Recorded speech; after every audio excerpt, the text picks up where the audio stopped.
میرے نبی نے فرمایا کہ جب لوگ جنت میں جا رہے ہوں گے، اویس بھی جا رہا ہوگا، دروازے کے قریب اللہ فرمائیں گے باقی سب کو جانے دو، اویس کو روک لو۔ تو وہ اویس پریشان ہو جائیں گے کہ اب بوئے تھے آتے کیوں رکاوٹ بن گئی، دروازے پہ آگے کیا رکاوٹ ہو گئی؟ تو وہ کہیں گے یا اللہ آپ نے مجھے کیوں روکا ہے؟ تو اللہ تعالیٰ فرمائیں گے پیچھے دیکھو، پیچھے دیکھیں گے تو جہنم کے لوگ کھڑے ہوں گے، مجرم۔ کہیں گے اویس تو نے مجھے خوش کیا ماں کی خدمت کر۔ کیا کہا؟ ماں کی خدمت کر کے۔ جو بیچاری مائیں ذلیل ہو رہی ہیں، یہاں زیادہ ہوتی ہیں، پاکستان میں کم ہوتی، پر ہوتی وہاں بھی ہیں۔ اسی سفر میں کتنی ماؤں کے اتنے پرچے آئے کہ میرا بیٹا شراب پیتا اور پھر مجھے گالیاں نکالتا۔ بھر گئے میری جیبیں پرچوں سے، کیونکہ مستورات بھی بیان میں آتی تھی، تو ہر بیان میں کوئی نہ کوئی پرچہ آیا کہ میرا بچہ مجھے گالیاں نکالتا ہے، شراب پیتا ہے، زنا کرتا ہے، پھر مجھے گالیاں نکالتا ہے۔ تو یہاں زیادہ ذلیل ہیں، ہمارے ہاں بھی کوئی کم ذلیل نہیں ہے۔ کوئی قسمت والی ماں ہے جس کو فرما بردار اولاد ملتی ہے، تو اللہ فرمائیں گے اویس تو نے مجھے بہت خوش کیا ماں کی خدمت۔ دیکھیے جہنم کے لوگ کھڑے ہیں، تو انگلی کا اشارہ کرتا جا، اللہ جدھر جدھر تیری انگلی کا اشارہ ہوگا ادھر ادھر لوگوں کو جہنم سے نکال کے جنت میں ڈال دوں۔ آج میں تیری طفیل لاکھوں آدمیوں کو جنت میں پہنچاؤں گا۔ عدد ربیہ و مدر، لاکھوں کا لفظ نہیں آتا، ربیہ و مدر عرب کے دو قبیلے اپنی تعداد میں سب سے زیادہ تھے۔ تو اللہ تعالیٰ کہیں گے اویس آج تیری طفیل جتنا ربیہ اور مدر دو بڑے قبیلوں کے لوگ ہیں، اتنے مجرم آج تیری طفیل جنت میں ڈال دوں۔ سبحان اللہ اکبر۔ جب میرے رب نے مقام بخشا کہ عمر اور علی سے کہا جا رہا ہے دعا کروانا، اور جنت کے دروازے پر کھڑا کر کے فرمایا جا رہا ہے پیچھے نظر دوڑا، دیکھ جتنے جہنم کے لوگ کھڑے ہیں، اشارہ کر تیرے طفیل آج ربیہ اور مضر کی تعداد کے برابر لوگوں کو جنت میں ڈالوں۔ ایک اور واقعہ بھی سناتا ہوں۔ آپ نے فرمایا میں آج رات جنت میں گیا۔ ایک تو معراج ہے جو جاگتے ہوئے، خواب میں تو بہت دفعہ ہوا، آج رات میں جنت میں گیا۔ میں نے آواز سنی قرآن کی تلاوت۔ میں نے پوچھا یہ کون تلاوت کر رہا ہے؟ ان کا جی یہ حارثہ بن نعمان ہے۔ تو آپ نے کہا حارثہ بن نعمان، وہ تو مدینے بیٹھا ہے۔ دیکھو آپ کو سنانے کے لیے مائک لگا ہوا ہے اوپر، تھوڑے سے لوگ آپ، اور حارثہ کی آواز جنت میں جا رہی ہے اور وہ مدینے بیٹھے ہوئے ہیں، 7 آسمان پار کر کے آواز جا رہی ہے۔ وہ کیسے پوری جنت میں اس کی آواز کیوں آ رہی ہے؟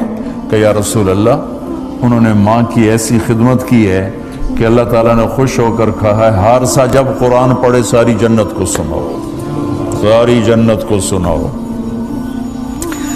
اچھا کیسی خدمت کرتے تھے؟ ماں کی کیسی خدمت کرتے تھے؟ ان کے کپڑے بیوی سے نہیں دھلاتے تھے، خود دھوتے تھے۔ ہم لوگ اپنی بیویوں پہ ڈنڈا چڑھا کے کھڑے تھے، میری ماں نے کپڑے دو، میری ماں نے روٹی پکا، میری ماں نے چائے بنا کے دے۔ آپ کی بیوی کے ذمے آپ کی ماں کی خدمت نہیں ہے، میرے ذمے میری ماں کی خدمت ہے۔ میری بیوی کے ذمے میرے باپ کی خدمت نہیں ہے، میری ماں کی خدمت نہیں ہے، میری بہن بھائیوں کی خدمت نہیں ہے۔ لیکن یہ بر صغیر کے معاشرے کا ظلم ہے کہ آنے والی بچی ٹکڑے ٹکڑے ہو جاتی، پس کے رہ جاتی، اور ایک ظلم و ستم کی چکی میں وہ قیمہ بن جاتا۔ ساس کا ظلم، سسر کا ظلم، خامد کی بہنوں کا ظلم، بھائیوں کا ظلم، تانے بولیاں، اس بیچاری نے بچے کیا پالنے ہیں، وہ تو روتے روتے زندگی گزار دیتی۔ میرے ذمہ ہے ماں کی خدمت، میری بیوی کے ذمہ نہیں ہے۔ پوچھو مفتیوں سے، ماں کے لیے کیا کرتے تھے؟ سالن خود بناتے تھے، آٹا گوندتے تھے، روٹی پکاتے تھے، پھر تھالی میں پلیٹ میں رکھ کر ماں کو سامنے بٹھا کر خود کھلاتے تھے، کھلاتے بھی خود، اور ماں کو تیل لگاتے، کنگھی کرتے، جوئیں نکالتے۔ اور کبھی اماں کوئی کام کہہ دیتی اور سمجھ میں نہیں آیا تو یہ نہیں کہتے تھے ماں جی کیا جائے، اپنی بیوی کو باہر بلا کر کہتے ماں جی نے کیا کہا ہے مجھے سمجھ میں نہیں آیا۔ ایک دفعہ موسیٰ علیہ السلام نے پوچھا یا اللہ میرا جنت کا ساتھی کون ہے؟ تو موسیٰ علیہ السلام نے فرمایا فلاں قصائی تیرا جنت کا ساتھی۔ تو موسیٰ علیہ السلام تھوڑا سوچ میں پڑ گئے کہ قصائی تے موسیٰ دا جوڑ کی میں بہ گئے، فلاں مجاہد، فلاں عالم، فلاں ولی اللہ، وہ تیرا جنت کا ساتھی، قصائی تیرا ساتھی۔ تو موسیٰ علیہ السلام نے پتہ پوچھا اور پہنچ گئے۔ تو وہ گوشت کی دکانوں میں ایک دکان اس کے بھی تھے، وہ بٹھا چوکڑی مار کے تھا اپنا بیچی جاندہ تھے، ٹکی جاندہ ہے۔ کوئی موسیٰ علیہ السلام کو اسپیشل چیز نظر نہیں آئی۔ جب شام کو وہ چلنے لگا، جب وہ گوشت کا گوشت ختم ہو گیا تو اس نے ایک ٹوٹا تھیلے میں ڈالا اور چل پڑا، موسیٰ علیہ السلام بھی ساتھ چل پڑے۔ وہ گھر پہنچا تو موسیٰ علیہ السلام نے کہا میں آ جاؤں؟ کہا جی آ جاؤ۔ اس نے وہاں جا کے کیا کیا، بوٹیاں بنا کے ہانڈی چڑھا تھی، پھر آٹا نکال کے گوندھا، اس کو نرم ہونے رکھ دیا، سالن تیار کیا، پھر روٹی تیار کی، ٹرے میں رکھا۔ ایک عورت اس طرح پڑی تھی، اس کو جا کے ہلایا، ماں جی، آنکھ کھولی، ایک ہاتھ سے اٹھایا، سہارا دیا، دوسرے ہاتھ سے نوالے بنا بنا کے کھلاتا رہا۔ تو اس نے یوں سر ہلایا کہ مطلب میری بس، تو اس کا منہ صاف کیا اور اس کو سہارا دے کے لٹانے لگا تو کچھ بڑبڑائی۔ موسیٰ علیہ السلام ذرا فاصلے پر تھے، سن نہیں سکے کیا کہا۔ موسیٰ علیہ السلام نے فرمایا میرے بھائی یہ کون ہے؟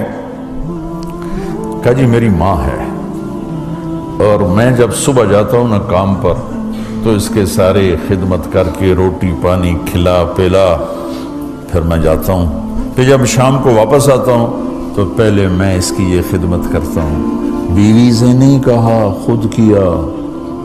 ہم اپنی بیویوں کو کتنا ذلیل کرتے ہیں، اور 99% جو ساس ہے وہ نیگیٹو ہے اور ظالم ہے۔ 99% ساس نیگیٹو ہے اور ظالم ہے، اور ہمارے بچوں کو ہوش نہیں کہ میری ماں ہے، میری ماں ہے۔ ماں کی وجہ سے بیوی کو تباہ نہ کرو، اور بیوی کی وجہ سے ماں کو تباہ نہ کرو، اس میں بیلنس کرو۔ بیوی کے عشق میں ماں باپ ذلیل نہ ہو، اور ماں باپ کے عدم میں بیوی ذلیل نہ ہو۔ یہ دونوں نوحے میں سن رہا ہوں، اس لیے بول رہا ہوں، دکھ سے بول رہا ہوں۔ کہا جی میں شام کو پھر اس کی خدمت کرتا ہوں، اب بچوں کو بعد میں دیکھتا ہوں۔ کہا اچھا یہ بتا یہ کیا کہہ رہی تھی؟ لٹا رہے تھے۔ کہنے لگا جی بس ماں جو ہوئی جب بھی خدمت کرتا ہوں تو کہتی اللہ تجھے جنت میں موسیٰ کا ساتھی بنا۔ میں تو جی کمی کسائی تے موسیٰ کلیم، میرا دا کی جوڑ ہے۔ میں کہا پترا تیرا جوڑ بنا چھڑے تیری ماں۔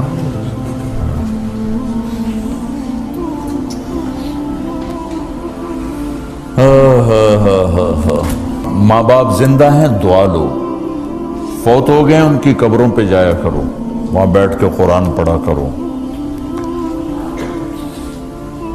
جو بچہ پڑھے گا وہ اتنا طاقتور ہو کے ماں باپ کو لگے گا، اگر وہ فوت ہو چکے ہیں۔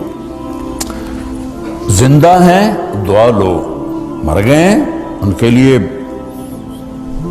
ان کی قبر پہ نہیں جا سکتے ہو، یہاں کی زندگی بہت تیز ہے، کبھی تو جایا کرو، کسی ویکنڈ پہ چلے جایا کرو، کسی اتوار پہ چلے جایا کرو، کسی ہفتے کو چلے جایا کرو، مہینے بعد 2 مہینے بعد، سال میں 1 دفعہ سے، کہ یہ ان کا حق ہے، ان کا حق ہے. اور ابن القیم رحمۃ اللہ علیہ نے ایک واقعہ لکھا ہے کہ عبداللہ بن مطرف رحمۃ اللہ علیہ نے خواب دیکھا کہ قبریں پھٹیں اور لوگ نکلے اور کوئی چیز ایسے اٹھا رہے ہیں، ایسے اٹھا رہے ہیں، ایسے اٹھا رہے ہیں. ایک آدمی نکلا اور جا کر ایک درخت سے ٹیک لگا کے بیٹھ گیا. یہ اس کے پاس جا کر کہتے ہیں بھئی آپ کون لوگ ہو؟ وہ کہتے ہیں ہم ایمان والے ہیں. کہ یہ کیا ہو رہا ہے؟ کہ جو رشتہ دار ثواب بھیجتے ہیں یہ وہ اکٹھا کر رہے ہیں. کہ تم کیوں نہیں اکٹھا کر رہے ہو؟ کہ میرا بیٹا حافظ قرآن ہے، ایک قرآن روزانہ ختم کر کے مجھے بھیج دیتا ہے تو میں نے پرچون دی لوڑ نہیں رہ جاندی، میرا تھوک دا کام. کہ تیرا بیٹا کیا کرتا ہے؟ کہ اس کی مٹھائی کی دکان ہے بازار میں. آنکھ کھل گئی، صبح ہوئی تو پہنچ گئے، بازار کھلا، دیکھا تو ایک نوجوان بیٹھا ہوا اور مٹھائی بیچ رہا اور ہونٹ ہل رہے ہیں. پہلے اس کو نہ چیک کرتے رہے، پھر اس کے پاس آئے، بیٹا تیرا نام کیا ہے؟ وہی نام تھا جو خواب میں سنا. یہ کیا پڑھ رہے ہو؟ کہ جو قرآن پڑھ رہا ہوں. کتنا پڑھتے ہو؟ ایک ختم روزانہ پڑھتے. کیا کرتے ہو؟ کہ والد کو ایصال ثواب کرتا. کیا اتنی مشقت کیوں اٹھاتے ہو؟ کہ وہ میرے لیے بہت کچھ چھوڑ گیا، میں چاہتا ہوں میں بھی اس کے لیے کچھ حصہ بنتا رہوں. تو یہ والدین کے حقوق میں سے ہے کہ اگر وہ چلے گئے ہیں ان کے لیے ایصال ثواب